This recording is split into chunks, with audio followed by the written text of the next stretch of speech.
Live from some dumb idiot's house in America, this is a breaking news alert. Hi, this is Wing Supernova from Smash Combo 9 News, and we've got some breaking news. There have been several confirmed cases of a rare phenomenon around the world, where people start to go crazy after associating the likelihoods of Smash DLC fighters with arbitrary numerical values. The side effects seem to be loss of rational thought, everyone hating you for having an opinion, taking too long to make videos, and death. I feel like that last one is a lot more serious. In order to stay safe, we must implore our viewers to not try this at home. Smash speculation is a dangerous beast, and only qualified morons like myself are properly trained to deal with these harsh side effects. Thank you for listening to this breaking news alert. We will now return you to your regularly scheduled programming. Hello everyone, and welcome to the Smash Ultimate DLC Speed Round. Today we're going to be looking at a total of 38 characters that could be DLC, and giving them a nonsensical rating out of 10 based on how likely I think they are to show up in Fighter Pass 2. In order to get through most of these characters, I will have to speed through them, so please don't be too angry if your favorite doesn't get a lot of screen time. I recently made a video showcasing my predictions for Fighter Pass 2, so those 5 characters and Min Min will not show up on this list. For a gauge of how likely characters are, here's a quick ranking of those 5. Crash, 8 out of 10. Travis, 9 out of 10. Rex and Pyra, 8 out of 10. Phoenix Wright, 7 out of 10. Shantae, 6 out of 10. The last 2 were more of personal ones, hence their lower scores. There have been rumors circulating around a direct happening on July 20th recently, but no concrete info about what will be included in the direct, so the rumors about the direct will not factor into these scores. With that out of the way, let's begin. Waluigi time! Starting strong with Waluigi. I feel like if Sakurai really wanted to end off Smash Ultimate's DLC with a bang, a character that's really fitting for that role is Waluigi. Despite his status as a meme and an assist trophy, he is still highly requested, and there's a large base that wants him in unironically. However, he is currently not playable in any mainline Mario title, and there is no sign that that will change anytime soon. With Nintendo choosing the characters, it's kind of a toss-up if they include him, but I think it's a little on the less likely side. I rate Waluigi a 4 out of 10. An antagonist from Metroid Prime, Sylux was rumored to have a major role in Metroid Prime 4 before development was restarted. If there's a character added to promote Metroid Prime 4, Sylux will definitely be it.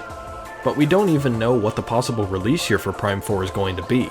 That makes this a rather difficult entry to rank, but since Fighter Pass 2 ends in 2021, and I doubt we'll see Prime 4 anytime this year or next year, I'm going to err on the side of caution and say that Sylux doesn't have too much of a shot here.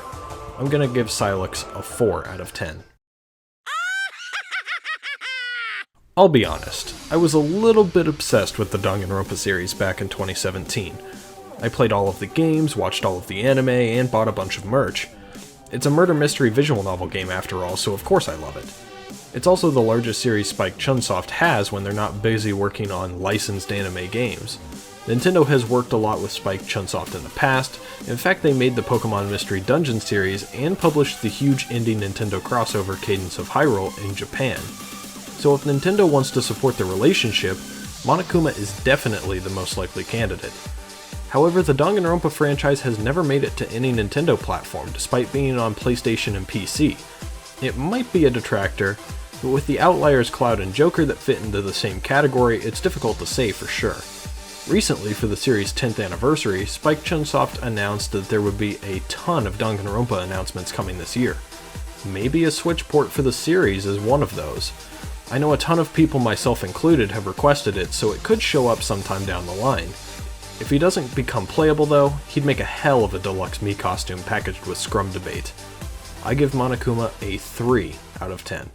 Where Monokuma is from the less popular Spike Chunsoft, Laharl is from the less popular Nippon Ichi Software, or NIS for short. Laharl is a half-demon prince of the Netherworld and is the most recognizable face from the Disgaea series of RPGs. In his games, Laharl is very powerful and excels at wielding swords, axes, and fists, giving him some variety among other RPG hopefuls. Throw some of his other party members and the Prinnies in there, and that's a pretty unique moveset. And for his final smash? Well, just take a look at this. Ha! Get a taste of you!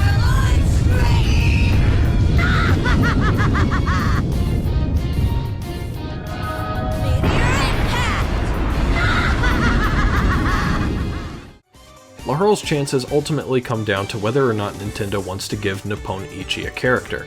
We've seen them go with first-time companies SNK, Microsoft, and Atlus in Fighter Pass 1, but I feel like NIS falls into the same category as Spike Chunsoft. They don't have a stellar legacy character like Terry, not too many people are clamoring for a character from them, and there are larger companies Nintendo could choose from. As such, I give Laharl a 2 out of 10. Blizzard and Nintendo are playing nice, and Overwatch is still rather popular with a sequel on the way and even kicking off a Nintendo Direct once. I would personally prefer D.Va over Tracer, since D.Va would give us a mech character that we don't have currently in the game, and it's D.Va, but Tracer is the face of the franchise, so she would probably be chosen first. When rumors started circulating around Tracer last pass, many people were not very enthused by the idea of an Overwatch character in Smash. Not only was the port of Overwatch really subpar, they didn't really port it until the game had no hype whatsoever and most people were playing other games. Blizzard is a major company Nintendo might want to promote their relationship with, but with the fact Overwatch has to contend with Crash and Spyro, who are owned by the same company, I hope Nintendo doesn't give in to their business sense for this pick. I give Tracer a 3 out of 10. Master Chief, you mind telling me what you're doing on that ship? Sir, finishing this fight. Now here's a big boy. Microsoft and Nintendo are cooperating well, with Cuphead, Ori, and Banjo content popping up on Switch. But is Microsoft willing to put their version of Mario on the Switch and make him playable in Smash? Will Master Chief finish the fight in Smash and cement Nintendo and Microsoft's long-term partnership? Well, Master Chief has already appeared as a skin in the Switch version of Minecraft, but with the release of Halo 5 and the new Xbox at the end of 2020, it throws a wrench into things. Either he finishes the fight as the last character in the pass, or he won't show up at all. Xbox has been relying on their relationship with Nintendo to promote their games in Japan, but with Smash, it feels like that's been taken to a whole new level thanks to Banjo. With Sakurai name-dropping the Xbox alongside Cuphead Mii costumes and Cuphead spirits, many think another Microsoft pick is a sure thing. But while promoting a console as a side effect to Banjo is one thing, adding in the mascot for said console is another entirely. And Nintendo wouldn't just be promoting a console that's currently failing in Japan this time, they'd be promoting a brand new console and the mascot for said console. I feel like having Master Chief in Smash is an absolutely crazy notion. It would be the biggest character added to Smash yet, and while I don't think it's likely from a rational perspective, part of me really wants to believe. I give Master Chief a 5 out of 10.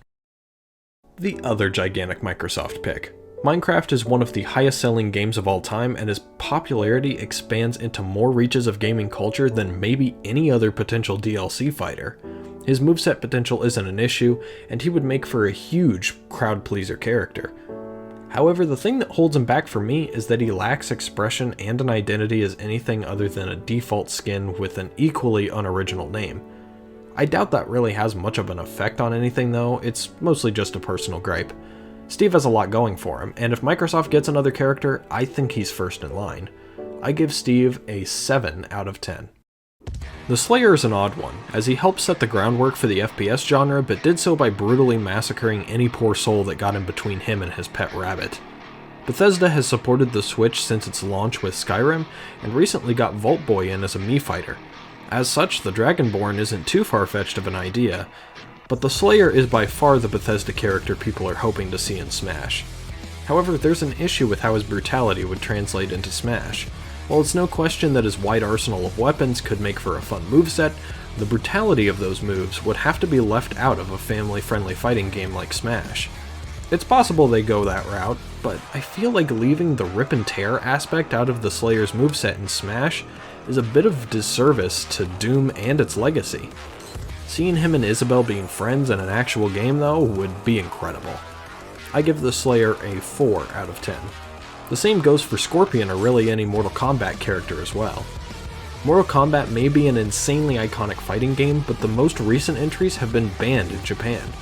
I would assume Sakurai would rather choose a fighting game character who wouldn't be a pain in the ass to incorporate with the Japanese ratings board breathing down their neck. However, there is some hope.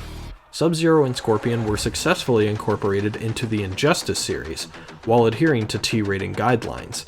And we all know just how much Sakurai loves his fighting games.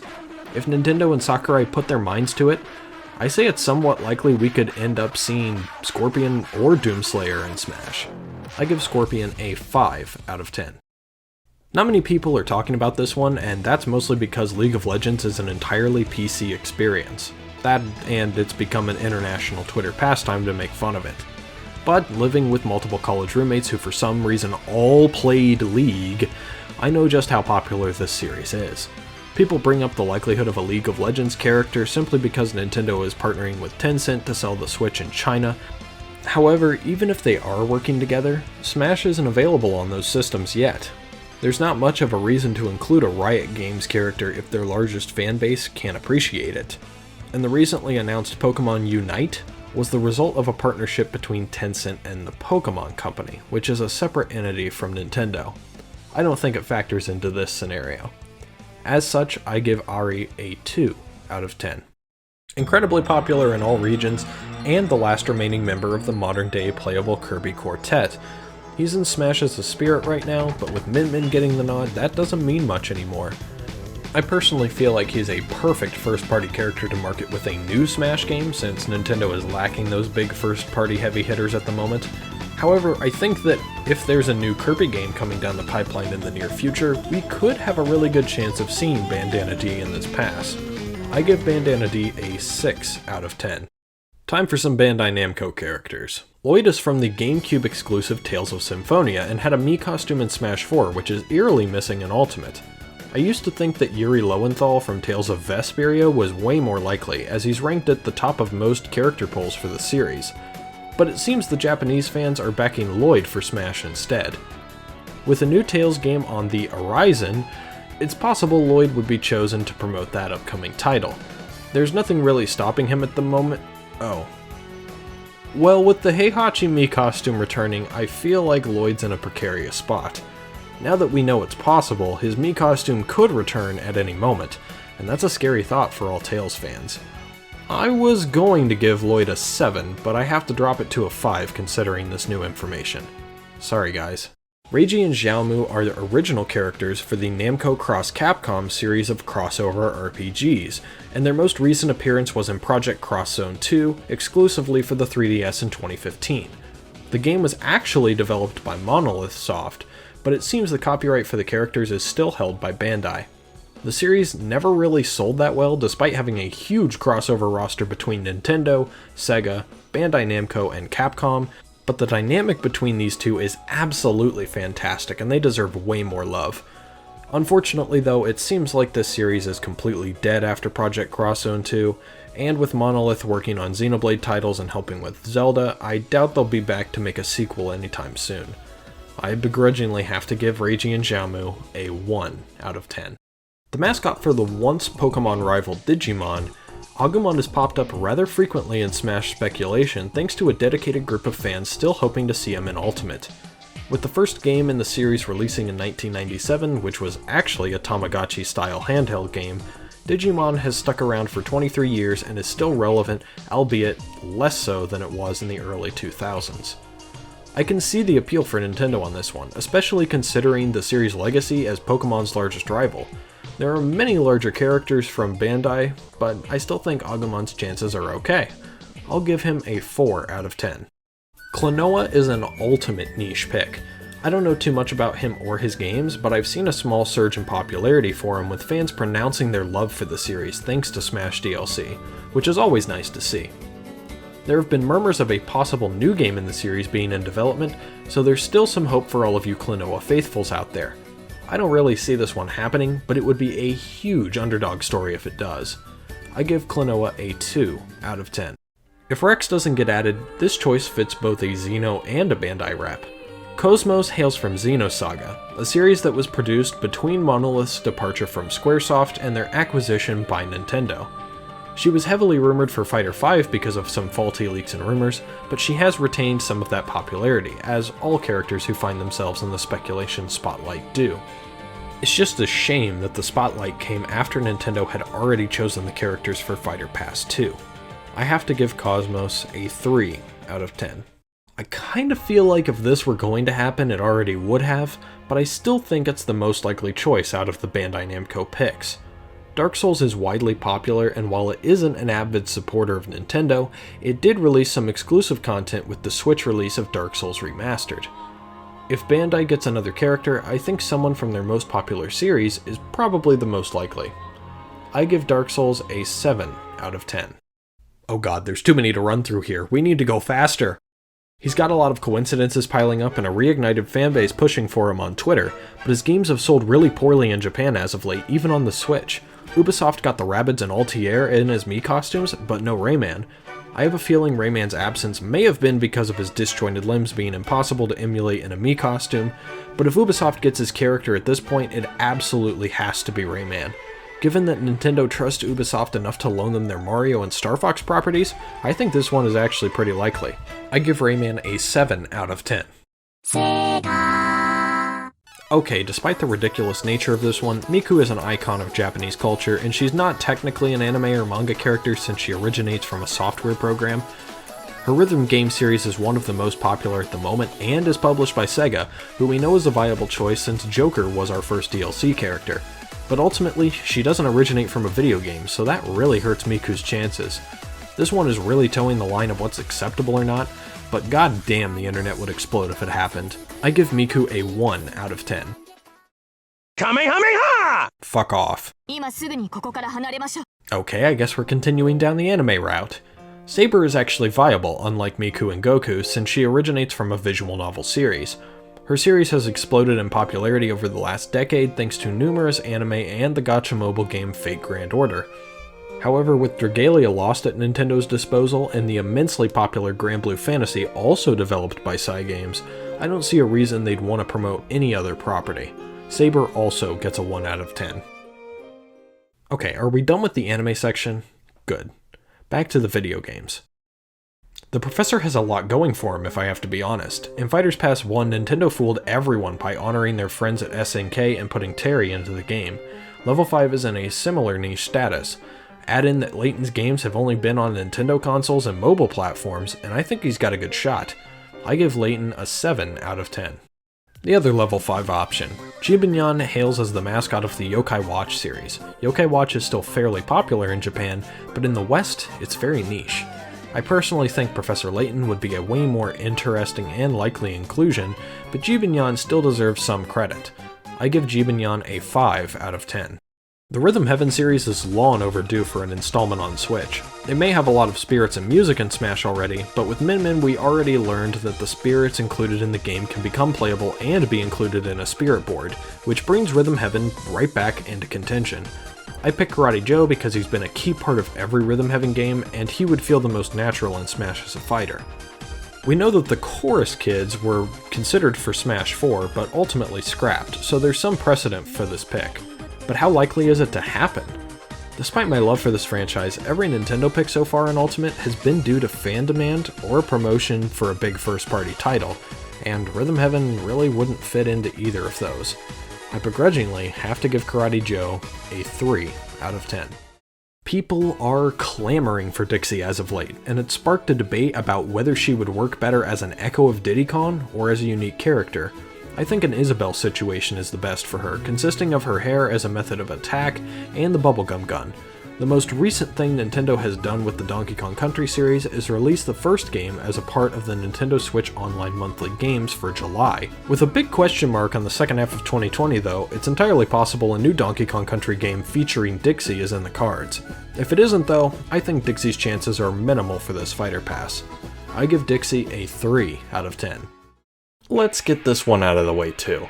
Yes, I understand that most people are pessimistic and believe a Gen 8 Pokemon is a foregone conclusion after Nintendo shoehorned Byleth in at the end of Fighter Pass 1. It's for good reason too, as both Fire Emblem and Pokemon have a lot of representation in Ultimate, and Nintendo has a reason to push Gen 8 thanks to the DLC releasing in 2020. It's natural to make comparisons, but keep in mind that we've already gotten a Pokemon added to Smash Ultimate with Incineroar. Yes, Incineroar was the representative for Gen 7, but Gen 8 has already run its course, and if Nintendo really wanted to include a promotional pick for the game, why didn't they do so in the first pass when the game released? There was plenty of time, and they even greenlit a Spirit event for Sword and Shield shortly after the launch. And then there's the issue of which Pokemon they'd choose. You've got Urshifu, Cinderace, Rillaboom, Toxtricity, and Wooloo all in the mix, and no clear favorite among them. Personally, I feel like Nintendo would rather promote one of their lesser represented first parties, like Xenoblade, than Pokemon this time, especially considering the backlash they got for Byleth and that they seem to be going for IPs they weren't able to include in the base game, if Min Min is any indication. Who knows though, maybe Nintendo will piss everyone off yet again and add a Gen 8 rep. I give a Gen 8 Pokemon a 6 out of 10. We don't know much about when Breath of the Wild 2 is going to be releasing, but many are thinking that with a rumored direct on the horizon, we could be seeing something for the game very soon. Some ambitious people are even taking the initiative to predict a holiday 2020 release for the game. I think those ideas are a bit far-fetched, but I do think the game will release in the course of Fighter Pass 2, and it would make sense for Nintendo to add a character from Breath of the Wild 2 to Smash Bros. But as to who? Well, a third Zelda or a second Ganondorf is always a possibility, but both of those seem like really bland options that would leave many unsatisfied. Unless there's a new original character in Breath of the Wild 2, I can't see this happening. I'm going to give Breath of the Wild 2 a 4 out of 10. Arle is from one puzzle series with a phenomenal legacy. Dating back to the 90s in the Mado Monogatari series, Arle is more well known as a central figure in the Puyo Puyo series today. If you think you recognize Puyo Puyo, that's probably thanks to Dr. Robotnik's Mean Bean Machine, which was a retextured version of Puyo Puyo for the Western audience. It's also possible you know her from a more popular recent entry, Puyo Puyo Tetris. While she may not be as well known in the West, in Japan the Puyo series became a smash hit in the arcades, seeing success at the time that hadn't been seen since Street Fighter II. Sounds pretty similar to another DLC character, doesn't it? She's currently owned by Sega and is one of the most likely choices from Sega considering her long-term popularity in Japan and unique moveset potential. What potential, you may ask? Well, Arle may not look like it, but she's a very prolific mage, defeating Satan multiple times and unfortunately earning his affection in the process. Her moves in Smash would reflect a combination of her magic skills, her buddy Carbuncle, and the infamous Puyo puzzle mechanics. But how likely is she to join Smash? Well, there's no Puyo content in Smash yet, and I feel she's just as likely as Terry was last pass, so I'm gonna give Arle a rating of 6 out of 10. And if you want to know more about the history of this series, I recommend heading over to the video by Frame Raider. It's very informative and has way more knowledge than I could include in this segment. Okay, on to the next. The Okami series is one of Capcom's least selling franchises, but the Wolf Sun Goddess would fit spectacularly in Smash. I just wish she wasn't up against all other kinds of Capcom picks so she could be given a fair shot. It was recently reported that a group of veteran devs were getting together to pitch a new Okami game, but that means little for Fighter Pass 2 since that project wasn't finalized before Fighter Pass 2 was chosen. I give Amaterasu a 3 out of 10, and if she's not included in the next Marvel vs. Capcom game, someone should be fired. I went pretty into depth about the comparison between these two and Phoenix Wright in my Fighter Pass 2 predictions video, but I figured I'd highlight them both here as well. With Heihachi's Mii costume returning alongside Min Min, we know it's not out of the realm of possibility for the few remaining DLC Mii costumes from Smash 4 to follow suit. Among these are 2 Rathalos armor sets for Monster Hunter. Combine that looming threat with Rathalos already in the game, and Monster Hunter's chances are spotty at best. But there is a good likelihood of a new Switch exclusive Monster Hunter game coming soon, according to Capcom at their latest shareholders meeting. How long will it be until that game releases is unknown, but I don't think it'll be relevant enough to factor much in the next year. As such, I give Monster Hunter a 3 out of 10. Dante, on the other hand, is more ambiguous. Devil May Cry 3 Special Edition released back on February 20th, and there has been no mention of the series since then. We can assume that Devil May Cry 4 will show up sometime on the Switch, but Devil May Cry 5 or Dante and Smash are completely unfounded possibilities right now. He's got the star power, moveset potential, and spunk to make a great DLC fighter, but with a legacy competitor like Phoenix Wright who has more Nintendo loyalty, it's down to a coin flip. As such, I'm giving Dante a solid 6 out of 10. With a new game releasing July 17th, probably before this video releases, Paper Mario is a hot topic at the moment. With a storied history and more moveset potential than Sakurai would know what to do with, Paper Mario's got a lot going for him. There's a lot of Paper Mario content in Smash already, but if Nintendo wants to promote Origami King just like they did with Three Houses, Sakurai will have no option but to comply. I give Paper Mario a 5 out of 10. We're getting out there a bit with this one. Nintendo has found a way to cooperate with most companies, they're kinda wizards at that, but Sony has always appeared like a distant thought, always just out of reach. Kratos is the modern day Crash for Sony, being a first party character and a system seller for many. Kratos would fit really well in Smash, and I don't believe he's too mature to be toned down, but I can't see Sony being reasonable enough to work with Sakurai and his team to make it happen. I have to give Kratos a 2 out of 10.